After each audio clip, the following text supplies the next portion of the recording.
मेरे पापा के पास अलादीन का चिराग नहीं जिसे घिसकर पैसे निकाल कर दे दिए। रात के 10:30 बज रहे थे। तुलिका को बहुत नींद आ रही थी, पर फिर भी सासू माँ की साड़ी को इस्त्री किए जा रही थी।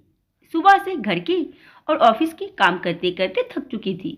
फिर सुबह जल्दी भी उठना होता था। अगर उठने में थोड़ा भी लेट हो जाए तो सारा काम उथल पुथल हो जाता। पर अभी तक पति यश अपने माता पिता के कमरे में ही बैठे हुए थे, जबकि रोज तो 9:30 बजे तक कमरे में आ जाते हैं।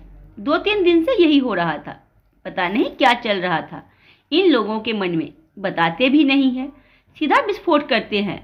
जबकि यश को अच्छे से पता है कि जब तक वो कमरे में नहीं आ जाता तुलिका सो नहीं सकती, क्योंकि सासू माँ तब तक उसे कोई ना कोई काम में लगाए ही रखती हैं। अभी ज़्यादा कुछ नहीं तो कपड़े इस्त्री करने के लिए लगा दिया, जबकि कपड़े इस्त्री वाले से इस्त्री कराए जाते हैं। पर पता नहीं क्यों आज ही सासू माँ ने यह कपड़े इस्त्री करने को दे दिए। जब भी उन्हें किसी काम की प्लानिंग करनी होती है या फिर तुलिका से कोई काम निकलवाना होता है तो वो इसी तरह से काम करती हैं। हमेशा यश के कंधे पर बंदूक रखकर चलाती हैं। पिछले 1 साल में तुलिका को ये अनुभव तो हो चुका था। पता नहीं अब किस चीज़ की प्लानिंग बना रही हैं। इतने में यश कमरे में आया। उसे देखते ही तुलिका बोली, यश आपको पता है ना मैं थक चुकी हूँ, मुझे कितनी नींद आ रही है। बावजूद इसके आप अभी तक मम्मी पापा के कमरे में बैठे हुए थे। जल्दी आ जाया कीजिए, मुझे भी ऑफिस के लिए जल्दी उठना होता है। अरे नाराज क्यों हो रही हो, कोई जरूरी बात कर रहा था, यश ने कहा। तो उसने सोचा कि शायद तुलिका उससे पूछेगी, पर तुलिका ने कुछ नहीं पूछा, बल्कि वो तो बिस्तर पर आकर लेट गई। उसे लेटा देखकर यश ने कहा, अरे तुम तो हद करती हो, पति अभी कमरे में आया है और तुम सोने लग गई।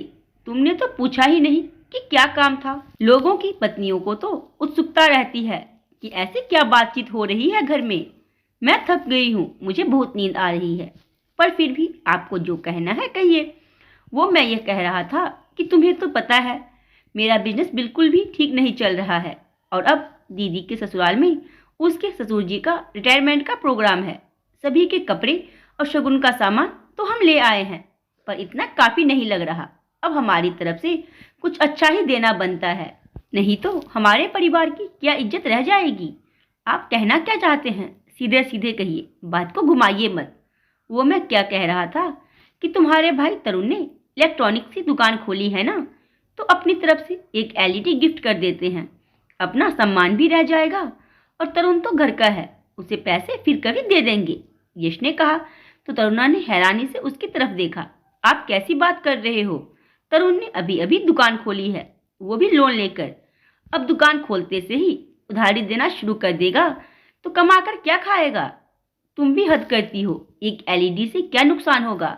और फिर मना थोड़ी ना कर रहा हूँ, भविष्य में पैसे दे देंगे। अच्छा, पिछली बार भी 1 लाख रुपए लिए थे और उससे पहले 50,000 लिए थे तुमने पापा से, आज तक तो दिए नहीं, ऊपर से और उधारी लेने की बात कर रहे हो, तुलिका ने कहा। तो सासू माँ तुनकते हुए कमरे में आ गई। शायद दरवाजे पर ही कान लगाकर खड़ी थी और आते ही कहा, अरे अपनी बेटी को इतना सा नहीं दे सकते हैं क्या। आखिर तुम्हारा भी तो उस घर पर हक है, आखिर कहाँ लेकर जाएंगे तुम्हारे पापा इतना सब कुछ। भाई के साथ साथ तुम्हारा भी बराबर का हक है वहाँ पर मम्मी जी मैं कुछ नहीं मांगूंगी। अब मुझे मांगते हुए शर्म आती है, क्योंकि पिछले 2 बार का भी हमने अभी तक लौटाया ही नहीं। क्या फ़ायदा अपने पैरों पर खड़ा होने का, जब पैरों पर खड़ा होकर उनके सामने हाथ फैलाकर हम चुका ना पाए, तुलिका ने कहा। तो यश बीच में ही बोला, अरे तुम्हारे पापा के पास क्या पैसों की कमी है, इतना सा नहीं दे सकते क्या। दुनिया के सामने तो खूब पैसे वाले बनते हैं। बस करो यश, मेरे पापा के पास कोई अलादीन का चिराग नहीं है जिसे जब चाह घिस करके पैसे निकाल के तुम्हें दे दिए। पैसा कमाना पड़ता है, मेहनत करनी पड़ती है। बड़ी जवान खुल गई है तेरी, हमें धौंस दिखा रही है।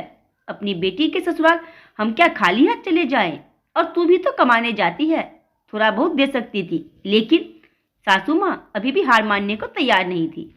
आखिरकार तुलिका ने कहा, लेकिन क्या, आपकी बेटी आपका सम्मान है, उसे जो देना है आप दीजिए। उसके लिए मेरे मायके वालों को झुकाना जरूरी है क्या। जो भी देना है अपनी हैसियत के मुताबिक दीजिए। वो लोग तो खुद लोन लेकर अपना बिजनेस खड़ा करने में लगे हुए हैं। ऐसे में उन पर वजन डालना जरूरी है क्या? और रही बात मेरी कमाई की, तो पहले मैं मेरे मायके वालों का कर्जा चुकाऊंगी ताकि सिर उठाकर जा सकूं। स्वाभिमान जिंदा है मुझ में अभी, उसके बाद ही मुझसे उम्मीद कीजिएगा। अब मुझे माफ कीजिए, मुझे नींद आ रही है।